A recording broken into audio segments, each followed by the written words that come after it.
live. We are live. We are ready. We are here. Happy New Year to everybody. Either you are going to be joining us live or you're going to be watching this video. Anyone you're going to be doing,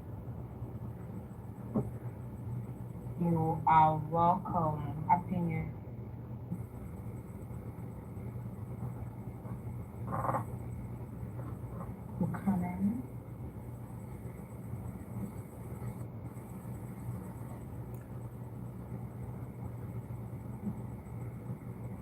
Okay, thank you so much for joining us live today, and especially welcome you to our media edition of cash flow management here on LinkedIn. It's going to be like our first live event on LinkedIn, but then we have numerous videos on cash flow management, business development, business growth, financial management, all of those topics on finance, on business development. They are there on our YouTube channel. If you've not subscribed to our YouTube channel, please do that now. Our YouTube channel is like a mini university for you. If you are looking forward to getting better financially, if you are looking forward to starting your business in 2025, our YouTube channel is like a mini university for you to go and look into. Do you understand? Our YouTube channel is the Village Boy Academy. The Village Boy Academy. That is our YouTube channel. You should go there right now and just take as much. It's free.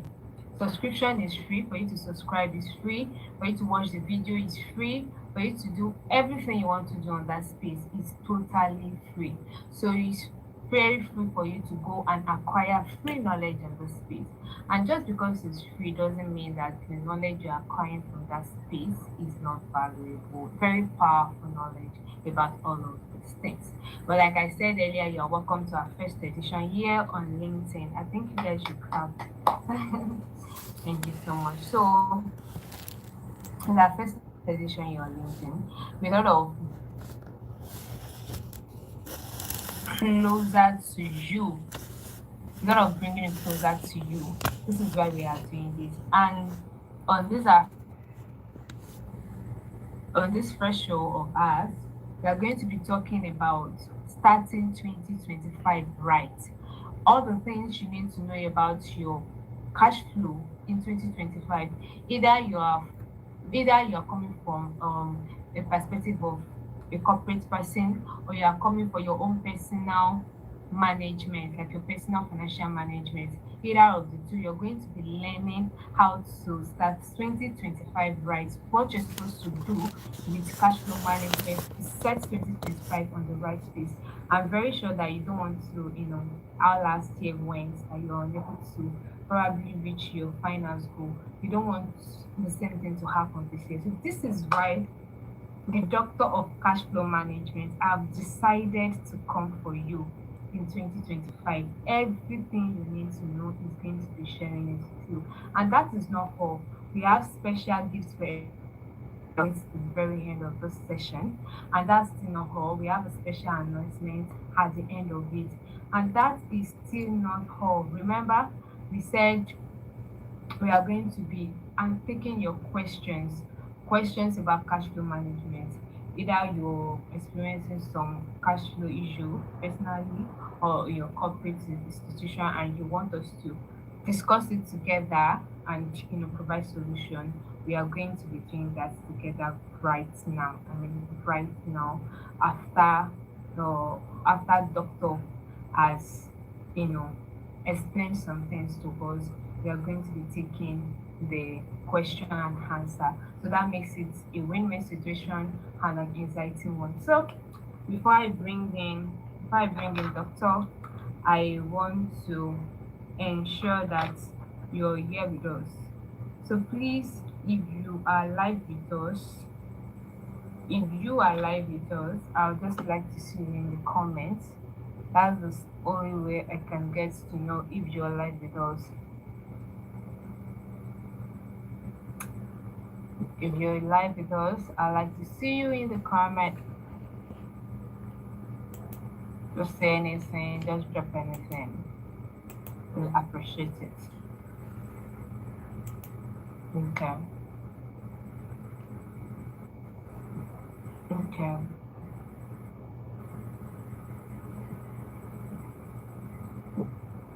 Okay. So, now the YouTube is the Village Boy Academy. The Village Boy Academy, you're going to be seeing doctor's image on the profile picture. So it will be able to tell you which of the Village Academy you want to take on.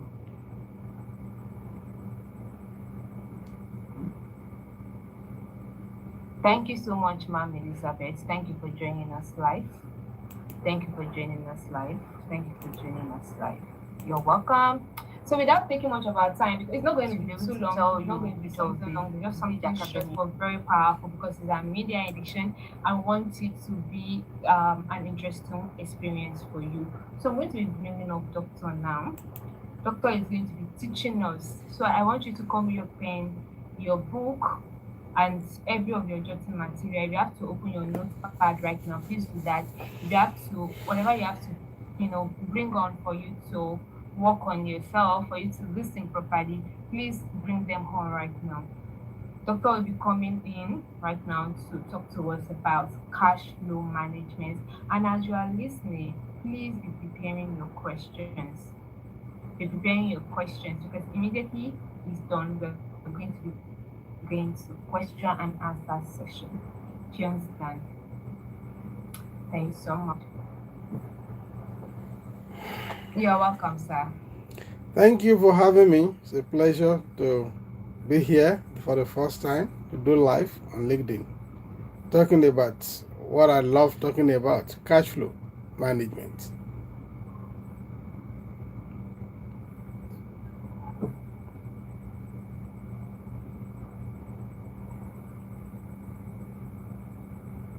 All right, sir. You have the floor, sir. We'd love to learn from you tonight.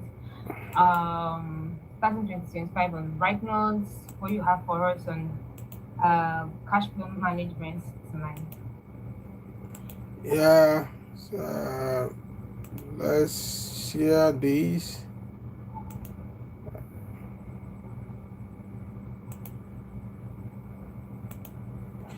Yeah, I'll be talking to you about the cash flow quadrant. This is, what I just developed to explain cash flow.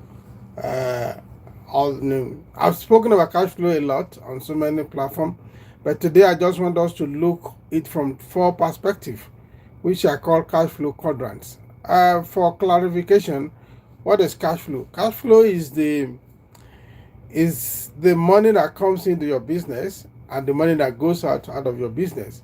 So cash inflow is the revenue, the capital injection, every money that comes in. Cash outflow are the money you spend for your expenses, to pay rent, to buy equipment, to buy raw materials, to do all those things. The normal rule is that the the money coming in should be, you know, greater than the one going out. If it does not happen that way, it means the business is in jeopardy. It's in crisis.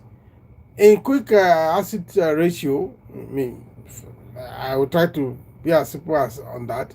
We always advise that okay, your net asset, things that you can turn to money, to cash, should be at least ratio 2 to 1 against what the demands on that cash.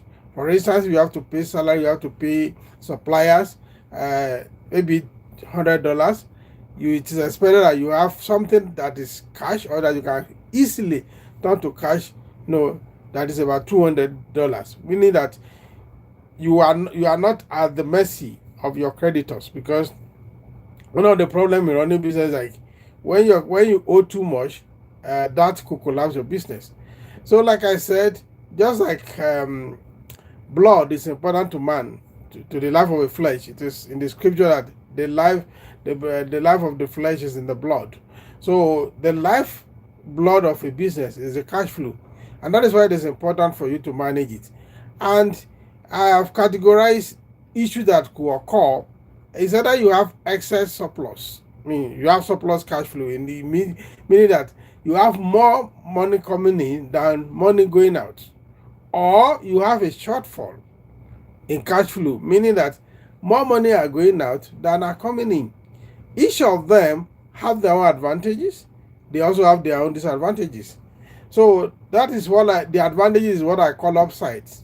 In this that you are watching on the screen, and the disadvantage is what I call downsides. Every of these can give a business or an individual headache to run. So when you have surplus or excess cash flow, sometimes it could be as a result of maybe a windfall. For instance, maybe your product or your service is just required, suddenly, and the money is rolling in. Then you don't, more than what you budgeted for, you now generate revenue more than you expected. It could create some problems. It could also, give you a lot of opportunities. One of the opportunities that it will give you if you have excess cash, that you have money to invest in opportunities, because there are some opportunities that will just come in suddenly, unannounced, and when you have money to channel towards such opportunity, it becomes an advantage. So it's an advantage when you have excess cash flow, excess liquidity, and you have investment opportunities. So you quickly channel that excess into that investment opportunity.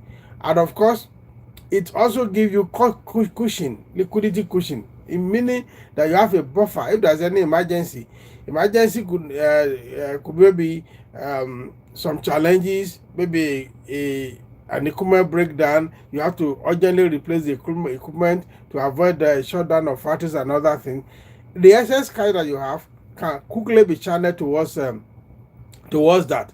Also, it could help you to reduce your debt. Sometimes when you are owing, your creditor might say, okay, your debtor might say, no, your creditor rather will say, you know what, if you pay me on time, I will reduce the interest I'm charging on you. So excess liquidity allow you to take advantage of debt reduction. And that, again, because when you pay down your debt, the interest you are paying also will reduce. So that's like a double advantage. And that it also means that it will increase your bottom line in the long run. And of course, when you have excess cash flow, then you are increasing your shareholder value. Your bottom line is increasing because for instance, you have been operating on maybe revolving overdraft, and you remember it is not free. When you go to obtain drafts from financial institutions, they charge you interest based on the amount on usage and all that. So when you have increased surplus cash flow now, instead of paying that interest, the interest will come back as profit, and that increase the shareholders value. So that is the advantage of having a excess cash flow. The downside is like sometimes you may not know what to do with it. Idle funds. So, and of course, when money is idle, a lot of other things could occur. Maybe it's if you don't properly invest it, you may be getting returns, but you may be getting a very minimal returns. When you have excess cash flow, you are susceptible to theft, to stealing. If your workers, have advantage or have access to such cash, they steal it. So it could create some leakages for you. And another problem that you may have is complacency, which means you begin to, it may lead to inefficiency. It may lead to a kind of a discipline whereby you begin to spend money that you are not on things you are not expected to spend money on. You can be duplicating services. In some organizations, you employ more staff than necessary, and a lot of things could happen, that can make you complacent. It's as if you think that every day is Christmas, you just spend money as they come.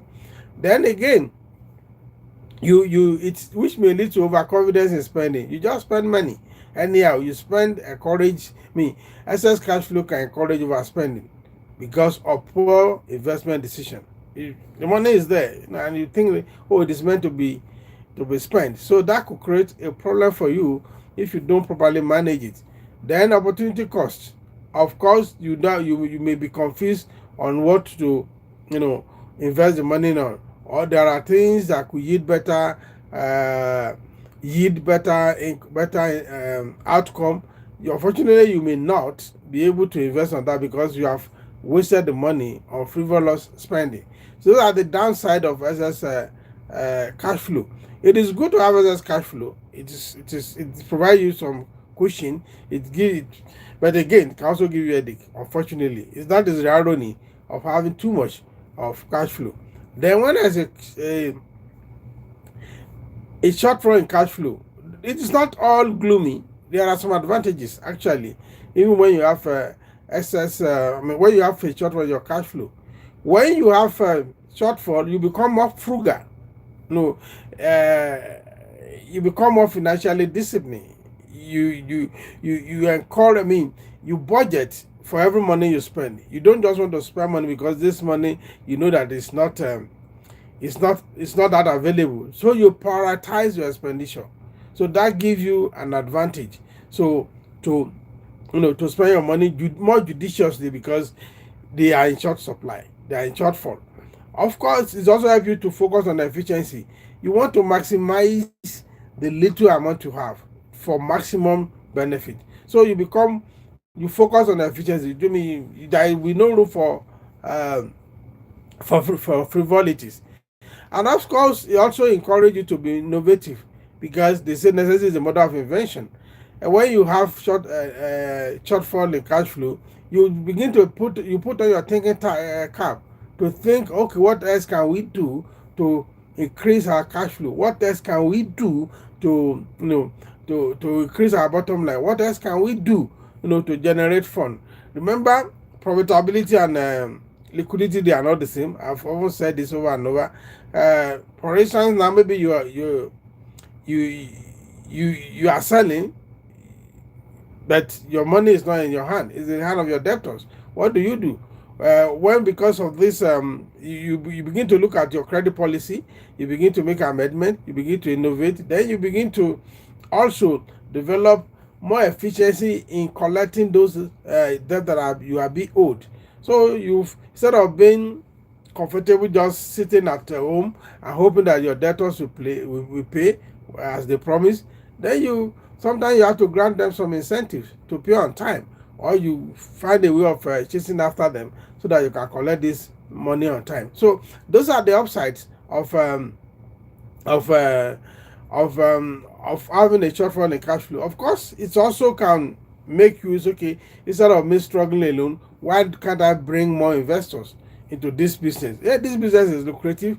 It's just that we have this short gap in our cash flow because a lot of people are owing us and all that. So by that you can say, okay, maybe I should bring in more equity participant to run the business better. So the shortfall also can bring some advantage because it allows you to put on your thinking cap than otherwise you would have done. So it is not all gloomy that you have a shortfall in cash flow, but as much as possible, it's always better to avoid unnecessary or a prolonged shortfall in cash flow. There are times that shortfall in cash flow can be normal, but it should not be for a long duration. When it has extended beyond certain reasonable period of time, the consequence is that you begin to lose the favor in the business, and it could actually lead to outright bankruptcy. It can lead to closure of your business. It can lead to so many unintended consequences. So a shortfall within a short period of time allow you to put on your thinking cap to see how you can reverse the ugly trend and move forward from there. Those are the advantages. Those are the upsides of shortfall in cash flow.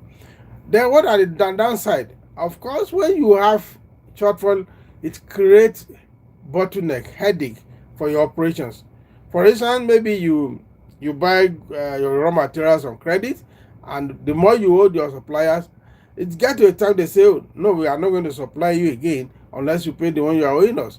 And because of that, you may be forced to pay in cash or to buy in cash.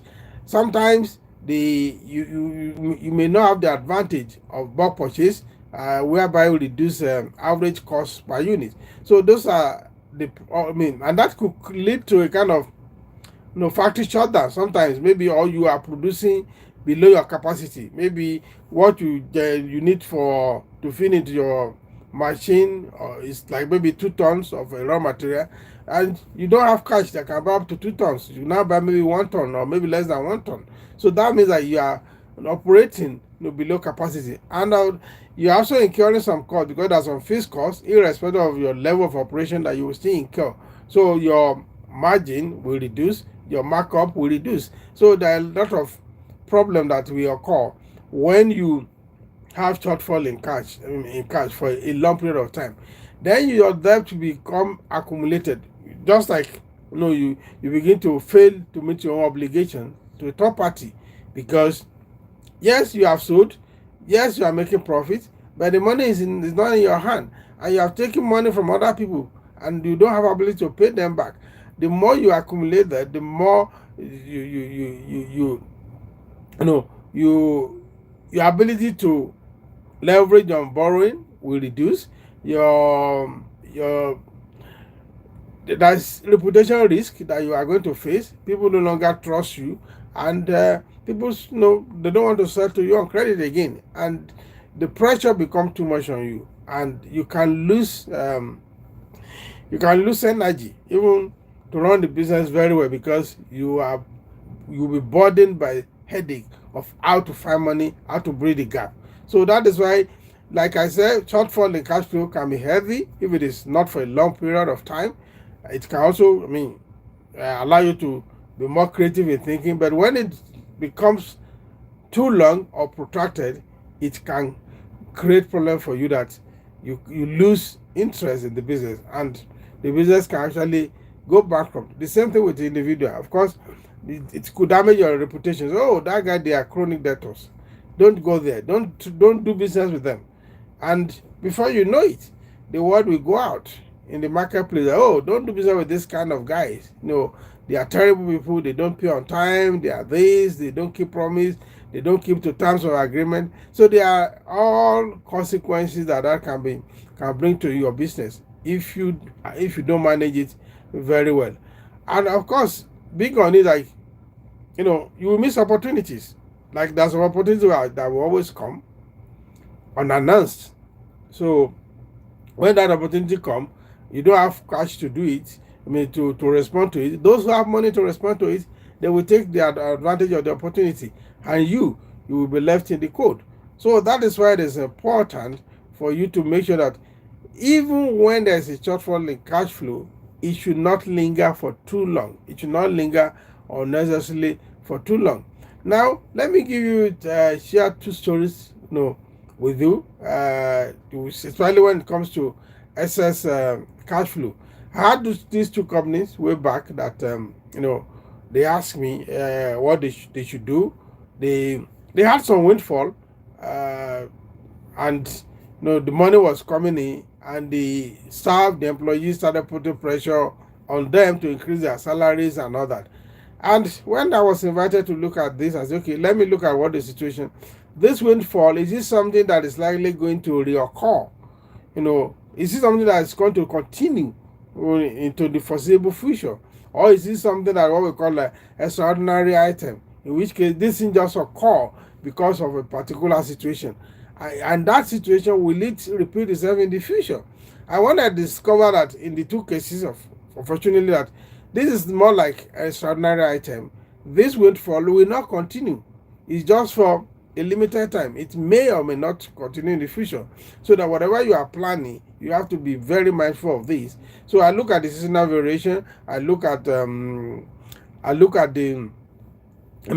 they be doing. I do the series analysis for them, and I concluded, okay, what you can do for your employees to say, okay, because of this excess liquidity, excess income, what we are going to do is, like, a certain percentage of this amount, we are going to distribute it as bonus to the staff rather than increasing salaries.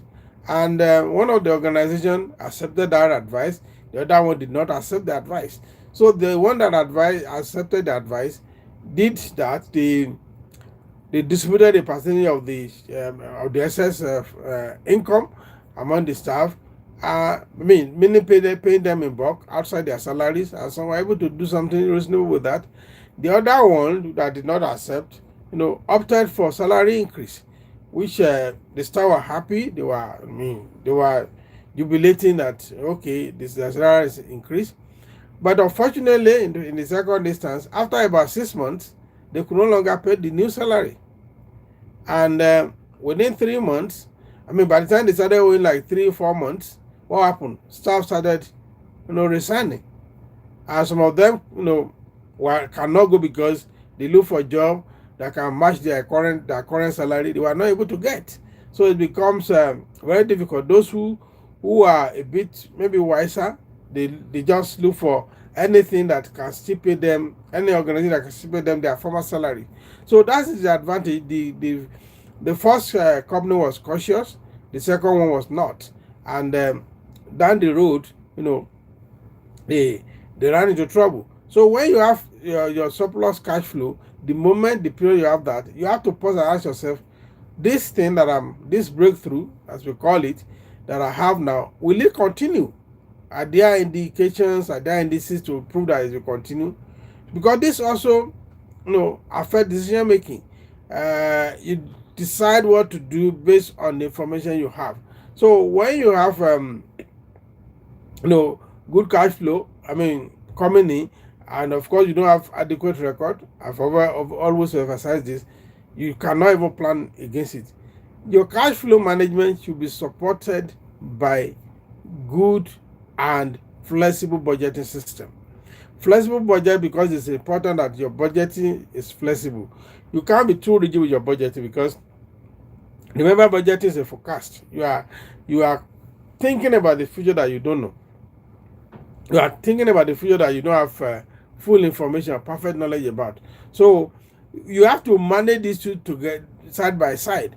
Okay, this is what my budget. This is what I want to achieve this year. These are the parameters. Of course, when that parameters change, you should be able to change, your expectation in terms budget wise. So that's why you have to operate a very flexible budget to be able to manage your cash flow, and of course keep adequate record of what is coming in and what is going out. Manage your debt collection very well to ensure that, even like I said earlier on, when there is a shortfall, there are times it's unavoidable. There are times the shortfall will be there, but it should not linger for too long. When it lingers for too long, that leads you to crisis. That leads you to the downside of these quadrants. But when it is just for a short period, it leads to the upside, whereby it allows you to put in your thinking cap. On the same thing, when it is surplus, you have to first understand, why are we having this excess? You see, because of some fortune smiling on us, some situation that we never expected occur, and it was to our own advantage. Then you have to also ask yourself, will this likely going to continue? And if there is no likelihood of it to continue, then you have to exercise caution in how much you spend.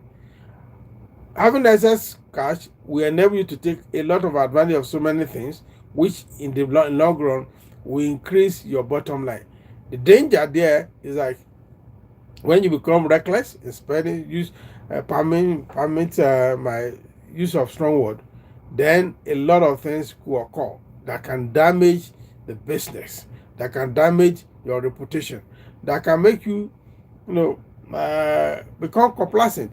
So either of the situation will always occur to you. Occur in the business. There will be time of surplus, there will be time of shortfall. Understanding the interplay of the upside and downside of both situations will help you to manage your cash flow better, because, like I said, it's the lifeblood of your business. So that's why, have you asked yourself the question, why do business collapse? Why do a travel business go bankrupt? It is the same thing with at the individual level. You have to understand, maybe if they pay you a bonus in January, you don't make your budget spending in February or March without taking cognizance that, okay, I will not get bonus in February. I will not get bonus in March. So you have to find a way of balancing this thing. It is not totally wrong to have shortfall sometimes. Again and again, ensure that it does not linger for too long. Then when you have your surplus, that is not the time to spend anyhow. That is not the time to buy anything in sight. It is a time to plan, to take advantage of it, like investment opportunities, and reducing your debt and increasing shareholders value. Those are the things you have to pay attention to. So I think I will pause here to listen to whatever questions anybody has. Thank you for listening to me.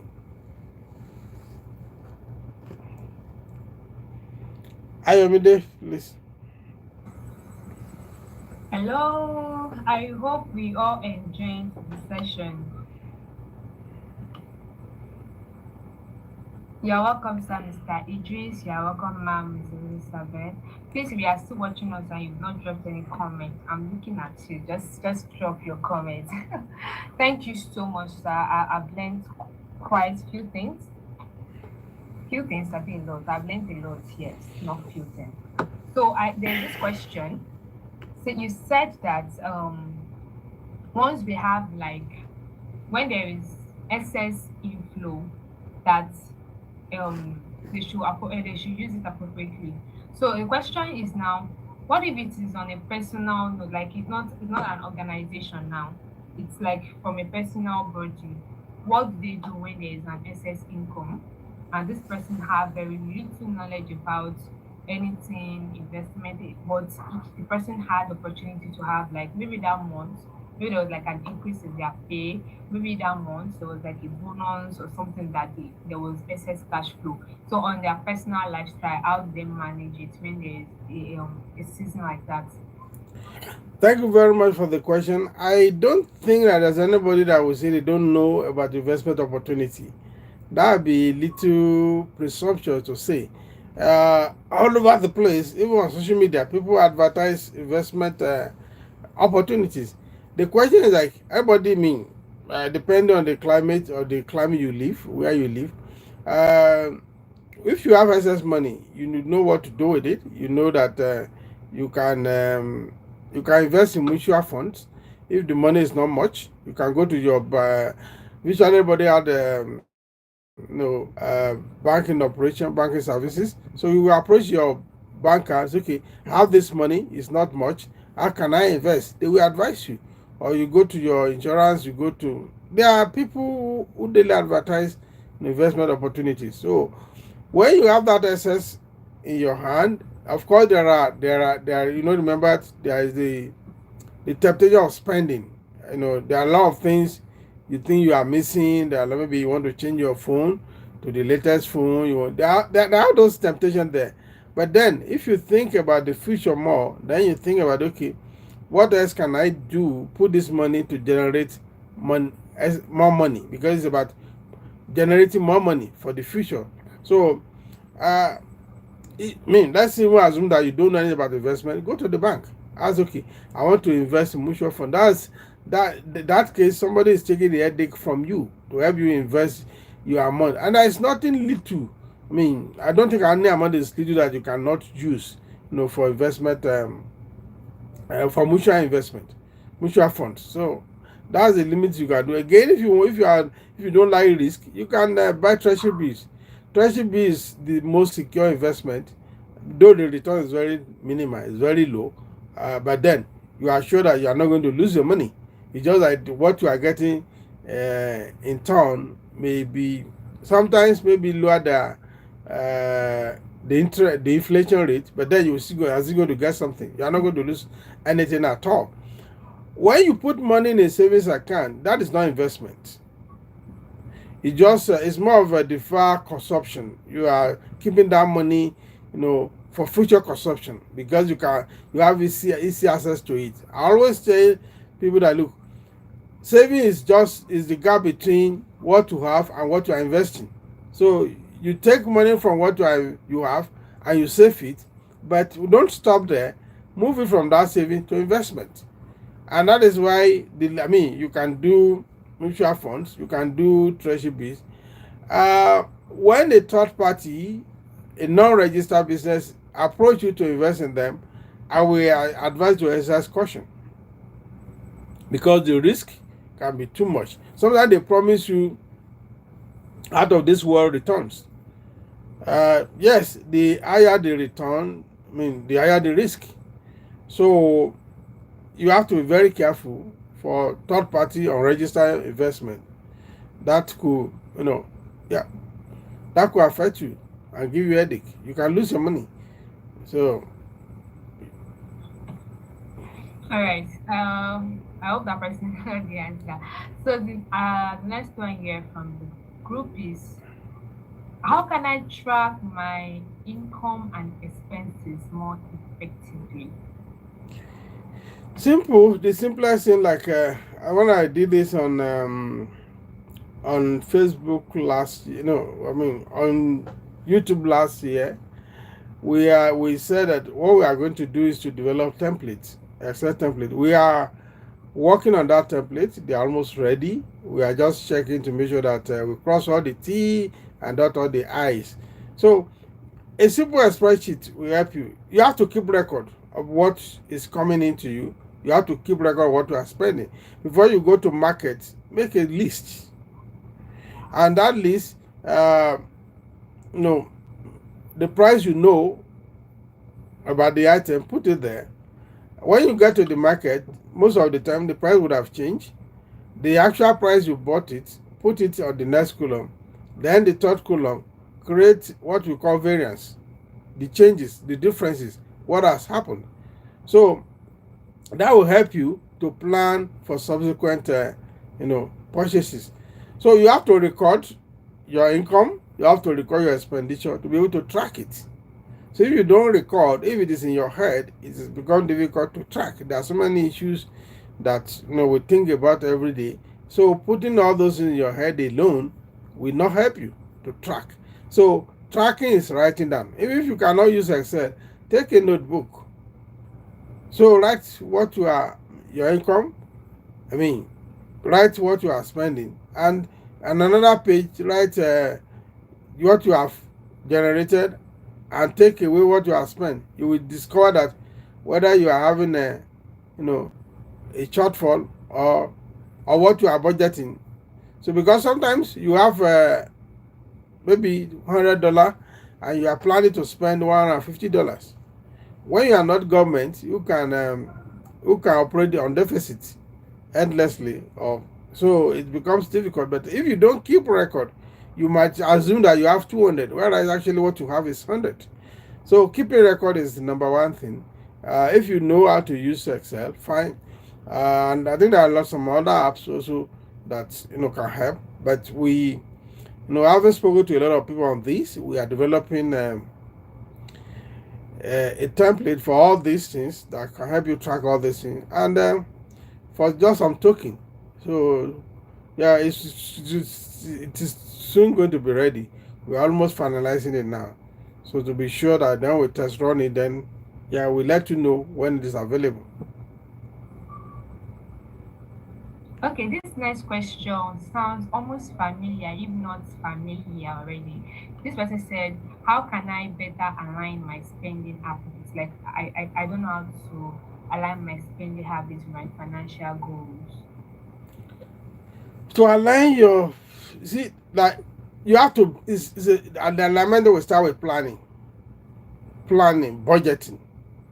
So you have to divide your goal. It's your goal that you define that will determine what your plan, your budgeting will be. What do you want to achieve? Then you would ask, okay, what do I need to achieve it? So then you ask yourself, do I have what it takes, or do I need to achieve this goal? Do I have it now, or do I have to look for it? Okay, if I have to look for those things, where can I get them? Then where can I get them? Not necessarily cheaper, better quality. Sometimes it could be cheaper because it's about knowledge. Knowledge of the market is also very important to be able to maximize your benefit. So yes, it is planning. And when you are planning, you have to open your ears to the ground to understand changes, because we are living in a moment of rapid changes, to understand the changes that could negatively or positively affect your planning and to make adjustments. And that is why I always favor flexible budgeting. Don't be too rigid about your budgeting. Be flexible about it. Be flexible to make changes. Be flexible to make corrections. So, yeah, then be on top of seek knowledge, understand what you want to do. It's not just about just dreaming now. Yes, you can do, but then this is about being sincere with yourself. That, okay, these are the challenges, these are the opportunities. You do your what we call SWOT analysis to be able to determine what you need to do at every mean. You look at your strengths, you look at your weaknesses, so and all that. So and your opportunity and the threats mean that to you to your plan, because the way that we plan doesn't mean it will happen that way. The changes will come. It could be positive, it could be negative. So we also have to have a means of responding to whatever changes comes. That's very, very critical and important. Okay, I think this is the last question I'm going to be taking from the group. This person said, aside from budgeting, what other way can I achieve financial discipline? Financial discipline is ability to, it has to do with, but you have to budget. And you have to budget and follow your budget sincerely. Let me not say strictly now. I would have said strictly, because that will contradict me saying you have to be flexible. But you have to be sincere with your budgeting. If you don't budget, how can you maintain financial spend this thing? First, before you go to budget, you have an objective. You have defined your objective, and make sure your objective is not ambiguous. It's not something that cannot be measured. It has to be measurable. So I mean, you have to use your SMART analysis for that. Then yes, it's budgeting, budgeting, budgeting. So it's your budget that will tell you, hey, this is not what you are supposed to do. I mean, yeah, following budget help you to be disciplined. Uh, I mean, the discipline is an attitude, but budget aids that attitude, because you are documenting what you want, you are documenting what is coming in, you are documenting what is going out. Yes, your budgeting will also even let you know, okay, we help you to do what you call variance analysis. If there are changes, which most of the time there will be, because we cannot predict, the future with absolute certitude. So you still need budgeting. Budgeting actually compel discipline. It compel planning. It also stimulates discipline. So you don't run away from budgeting, please. Okay, so I think that just when I saw the question, I was also laughing myself. How can you do that without budgeting? Well, I hope you've gotten your answer now. Thank you so much, Doctor. Thank you so much. We appreciate your time for doing this, for pouring out these teachings to us. So before we go, I need to quickly announce this. To us. So I told you that there's going to be something special at the end of it. For you to get your budgeting right, budgeting is not hard. Budgeting is not something that you are supposed to, you understand. It's very simple. So we've created a resource, something valuable, something to help you go through the journey of budgeting and effect not even budgeting alone, effectively budgeting what will work for you, like how you can do these things effectively, how you can follow through effectively, and how this thing can help you to achieve financial discipline in a very, very simple way. Like it teaches you the ABC of everything you need to know about budgeting. Either you are a staff in a company, either you want to buy for your organization, either it's for personal use, whatever it is, as far as it has to do with learning what budgeting is, we've created a resource for that. And that resource is available on Amazon in form of a book. It is titled Budgeting Makes Simple. Do you understand? Budgeting makes simple. Techniques for the busy, business owners. So everything you need to when doctor was talking the other time, he spoke about when doctor was talking the other time, he spoke about you recording, you doing all of this. So all of those things are what you're going to be learning in this book. Everything was made simple for you and ready for you to just, do that and you are there. That is what that book is. Do you understand? It makes everything easy for you. So I'm going to be putting the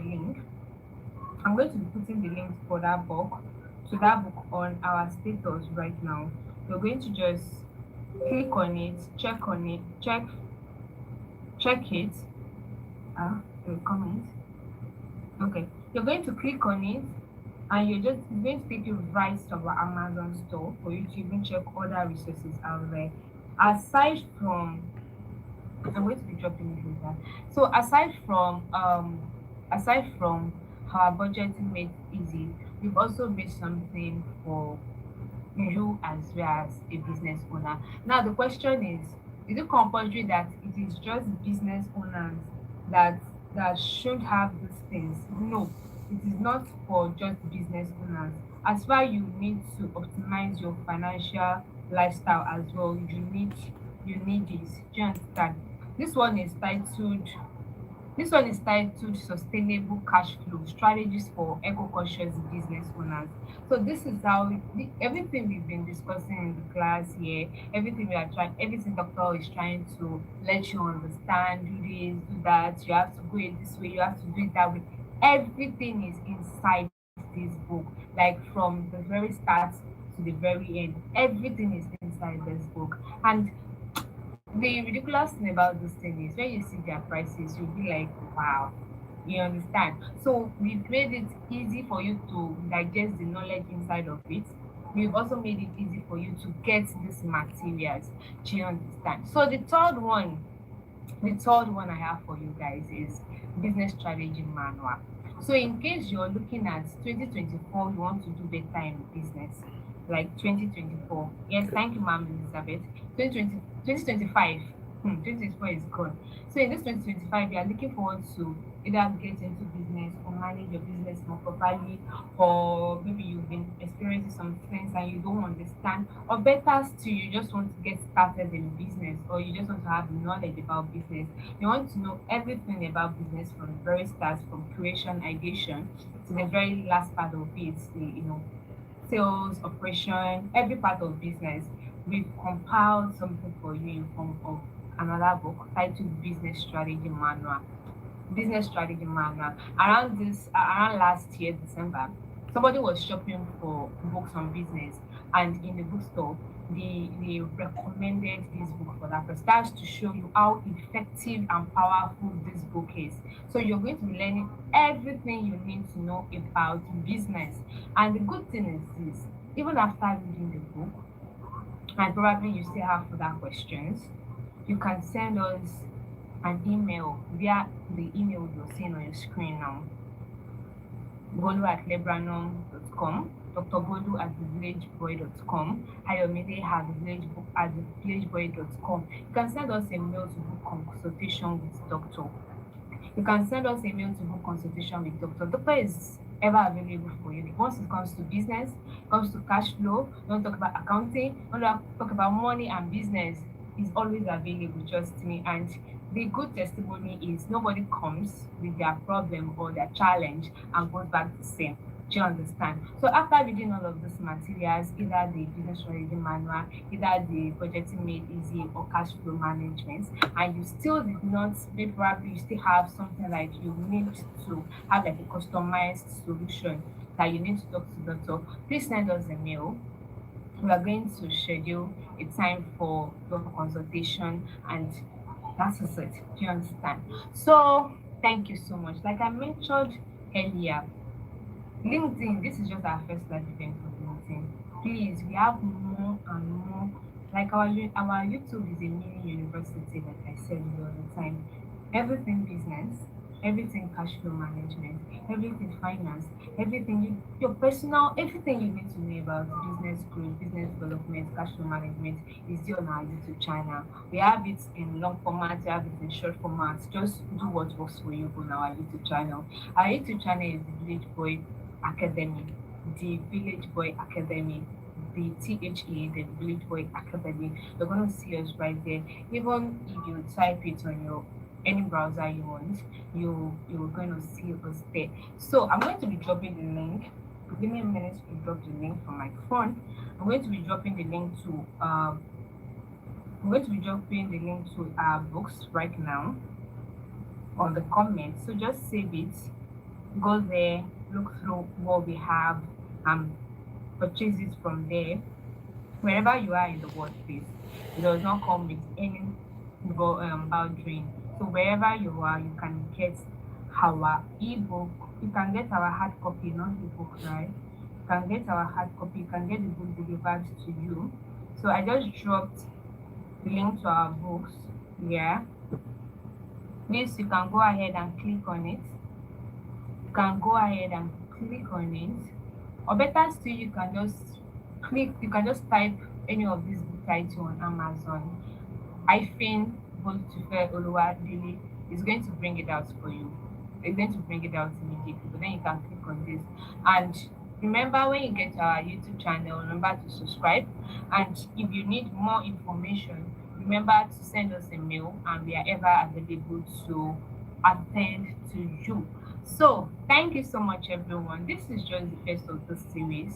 We have more and more and more to come for all of you. We've prepared different classes. We're going to be hosting even other mentors to make these things work for you. And regarding our financial templates, we already have some templates embedded in the budgeting book, so you can get the budgeting book already, so that you can get the template from there.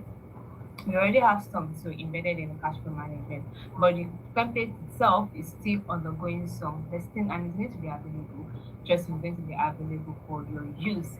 So thank you so much, everybody. We appreciate you being here. Remember to help us repost this if you've learned one of the things. Remember to help us repost this, share with your friend and everybody. We appreciate you. Thank you so much. See you.